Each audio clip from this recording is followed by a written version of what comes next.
The views and opinions expressed on any program are those of the producers and/or the persons appearing on the program, and do not necessarily reflect the views and opinions of FRC Media, Bristol Community College, or the City of Fall River.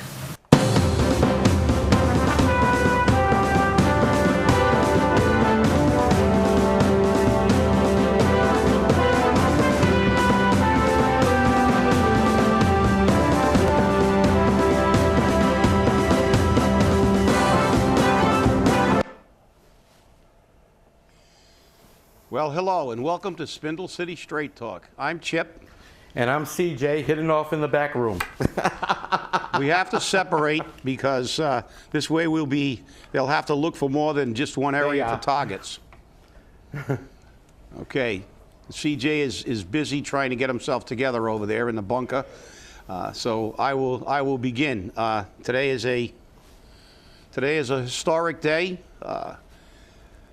The recall petition has met its threshold, and regardless of all the legal machinations that we are now going to encounter, the fact is that it was done. It's a historic day. The people have spoken, and to all the people who signed a petition, thank you. You exercised your rights as citizens, as voters, and you exercised your option to attempt to change government for the better. And people on the opposite side have every right to attempt to get their point made. Fact is that we have to thank everyone who signed. We have to thank everybody who was out there on the line. We had a lot of people involved, but the reality is, as with most things, there are a lot of people that work a little bit and a few people who work really, really hard. And I am going to thank those people who were there every single day, who were there with petitions and standing in the heat, in the cold, in the cool, in the cloudiness, and really got these petitions. The people in the back that were collating petitions and setting up schedules and all this work that a lot of people don't know goes on behind the scenes of something like this. The fact is that we only see. Well, we don't, but you do, because we've seen it at its most fundamental. But what most people see are the signs. They see the city council meetings. They see all the public displays, which are a necessary and important part of the process to bring the message to the people. However, what they don't see are the people who show up every single day to do the work, and the people who had to make a copy of every petition, store those, create databases, make sure that we had areas covered, make sure we didn't have duplication of effort. It is a very, very difficult undertaking, and the reality is that, as in most cases, what goes on behind the scenes is sometimes not even perceived by people within the organization, and that's what's happening now. We're dealing with an attorney. We'll be going. CJ and I will be going to the mayor's press conference at 3 o'clock today with our attorney, and this process will begin. The fact of how many legal obstructions and how many attempts at taking the focus off the fact that the public wants to have a recall election, and it's been demonstrated by the vote, and put it on obscure interpretations of the law and minutiae. Sometimes the law can work for you, sometimes the law can work against you. It's a process, but unfortunately, in this particular case, and especially when it comes to the voice of the people, I don't really agree with using the law as an obstruction. And with that, CJ, I'll kick it over to you. Well, Chip, it's always a lot of fun around here, and we seem to have a lot of fun doing the show. but getting to the nit and gritty of what's going on in our city is always tough. As you can tell, I'm in the control room today, so hello out there. But I have in front of me a couple of letters with some information about what happened yesterday. And this was dated yesterday, September 25th, and it was addressed to Joseph D. Camara, President, City Council, 1 Government Center, Fall River. Dear President Camara, I am in receipt of the petition for the recall of Mayor William Flanagan. The Board of Election Commissioners has confirmed that said petitions contain the signatures of 3,847 registered voters. I hereby certify the petitions filed are sufficient. In accordance with Chapter 292 of the Acts of 1980, the City Council shall forthwith provide written notice of the receipt of this certificate to Mayor William Flanagan. Please advise how you would like to proceed. Sincerely, Allison M. Bouchard, City Clerk. Carbon copies to the City Council members. And this was from the election commissioners, dated September 25th, addressed to Allison Bouchard. Dear Mrs. Bouchard, in accordance with the provisions of Chapter 292 of the Acts of 1980, the Board of Election Commissioners certifies 3,847 signatures of the 185 petitions received by the City Clerk. The following is a breakdown of the results. 51 petitions received on 8/21/2014, 1,390 signatures certified. 42 petitions received on August 26, 2014, 1,211 signatures certified. That's very interesting because on August 26, 2014, we already met the required number of signatures that were necessary. 85 petitions received on September 2nd, 2014, 1,193 signatures certified, and 7 petitions received also on September 2nd, 2014, of 53 signatures certified, for a grand total of 185 petitions for 3,847 total certified. Now, this is interesting because, as you know, Secretary of State Galvin had been spoken to, and he would not have fought putting this recall on the November ballot. But again, the process took its normal course, and now we will have to have a special election. The issues at hand now are the 5-day count for resignation of the mayor, where the mayor is given 5 days, actually begins after the City Council has a meeting and votes to notify the mayor. And that has to be done forthwith. It doesn't give a time parameter. They are required by law to give 48 hours notice of said meeting.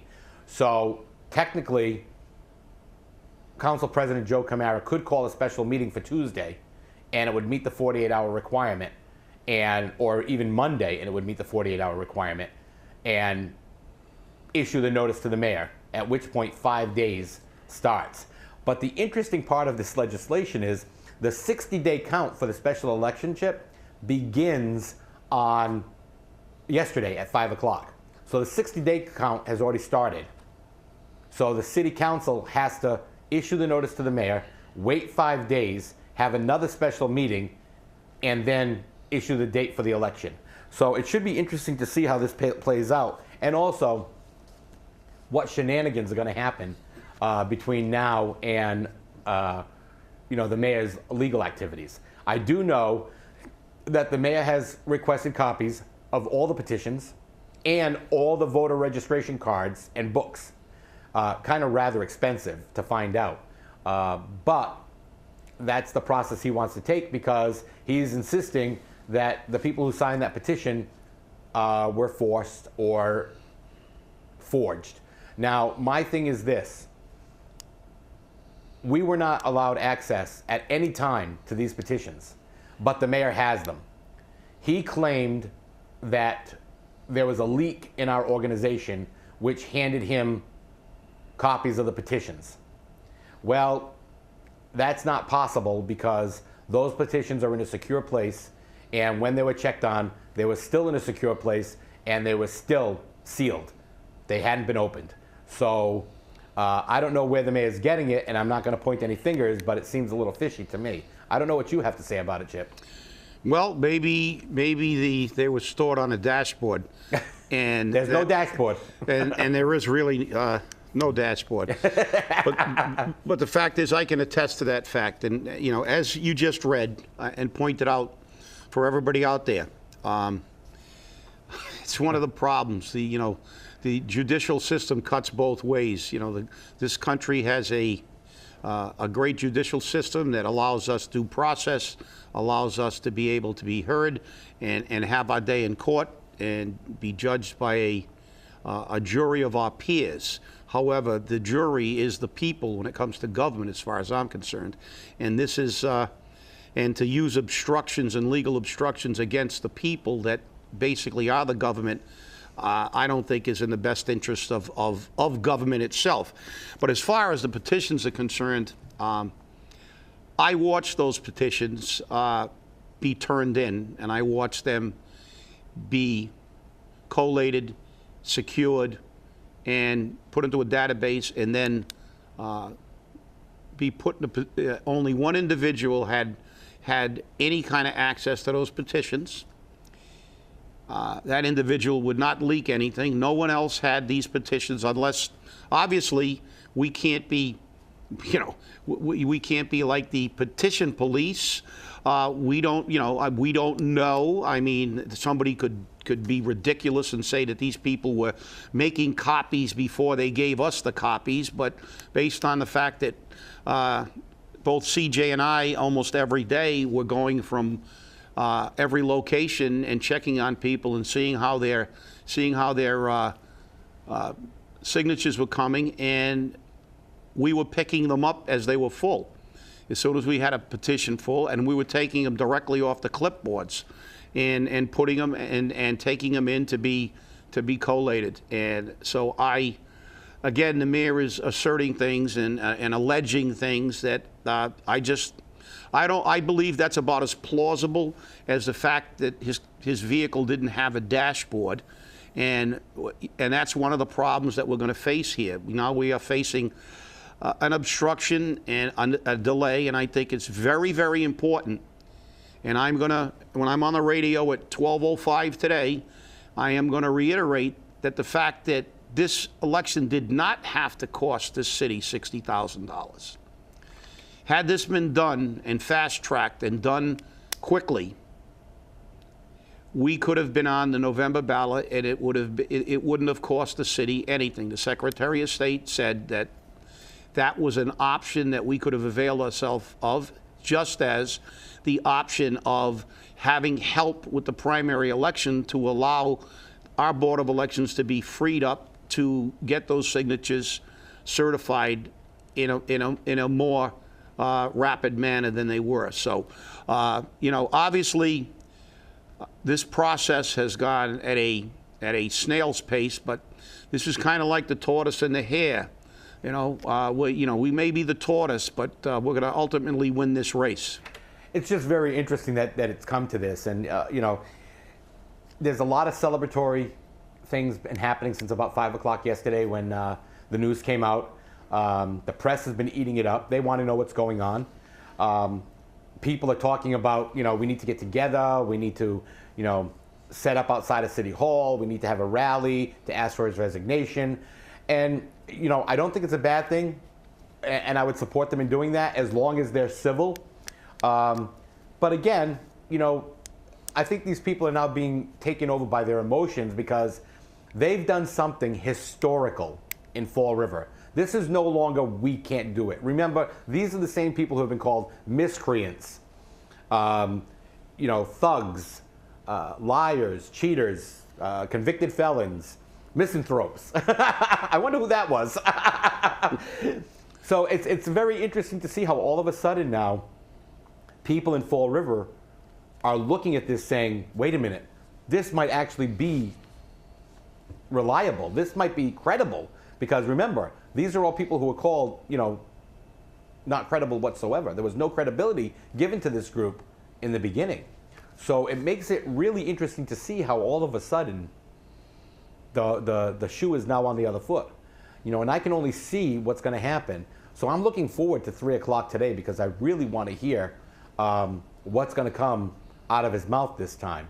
And normally lawyers tell you to shut up. I don't know if his lawyers told him to keep his mouth closed or if all of a sudden he's just going to keep talking about it. But it's kind of interesting to see what's happening here. It really is. I mean, I don't know how you feel about some of that. I mean, because I know you've been called out more than once. Well, no, I agree. And obviously, there is a cause for celebration. And the people who had even the most, small, minuscule role, I received calls yesterday from people who just were petition signers, thanking us for our efforts and congratulating us. And I said, I congratulate you for having the courage to sign this petition. And so this was a collective effort, and there is cause for celebration. This is a historic event. The fact is that we've done something that is very rare, not only in this city, but in this nation now. The people of a community have risen up and said, we want a voice. We're not happy, and we want a voice in our government. And regardless of legal roadblocks and regardless of whatever happens after this process, we have forced the issue. We have gone on record in the city of Fall River saying there are enough people who are paying attention to the government and have risen up and said, we're not happy with the way you are representing us, and because of that, we are going to make you answerable. So the fact is, regardless of the outcome of this thing, and as I said, who knows how long this is going to be tied up, he may succeed in using political maneuvers and legal technicalities to delay this thing to the point where it's virtually a moot point. But it's not a moot point. The fact is that the point has been made that the people do have a voice, and that they don't have to sit in their living rooms and complain and bemoan what's going on in the city. They can get up and sign a petition, and we can have a voice, and that's the thing. So, as far as I'm concerned, this fight is a long way from over, and we're going to fight it till the bitter end. But the fact is, it's not the committee to recall Flanagan. It's the people of Fall River, because we've proven that we are paying attention again. The thing is, Chip, I mean, a lot of people are asking for his resignation. He said he's not going to. He's going to continue on doing his job as mayor, and he's going to let this follow its natural course. But I don't think its natural course is to bottle this down in court. I think that if the mayor is so superior in his opinion that the people of Fall River still support him, because I got 70% of the vote, how many times we heard that, that he should let the process go forward. Let the people of Fall River speak. If they vote to keep you, then you know what? They'll never hear from anyone again because the people spoke. But I think that what has to happen is the people need to finally be allowed to speak. Don't drag this out and increase the fees. I mean, right now, I'm hearing rumors all over the place. They're unconfirmed of what's happening on the 6th floor Government Center. And if they're true or not, that's something he's going to have to answer to. But let's be real here. You are, and you will always be, answerable to the people of Fall River when you serve as mayor, city councilor, or school committee member. And I think now they're understanding that. A comment made by City Councilor Mike Mioza yesterday on the air was that he didn't believe, either he didn't believe in this cause or he didn't believe in these people and that this could be accomplished, but now he sees, I guess, the light of day from what these people have done. And I think a lot of people, and some were very vocal about the fact that you will never do this, really got a rude awakening at 5 o'clock yesterday. I mean, it's like being hit upside the head with a frying pan to some of them, because they were unbelievably upset that it happened. It's amazing.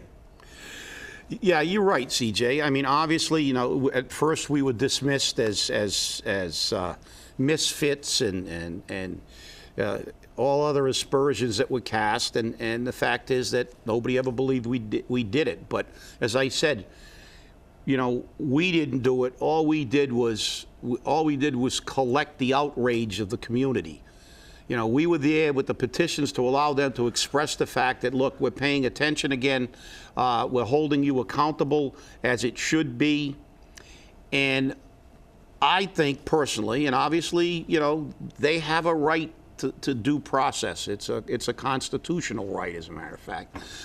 And there is a process, but I believe that this statute was written in a very broad sense and a very simple threshold to meet to allow for the fact that the people do not have the financial resources to fight, you know, entities that have unlimited resources, and to make it easy for the people to be heard.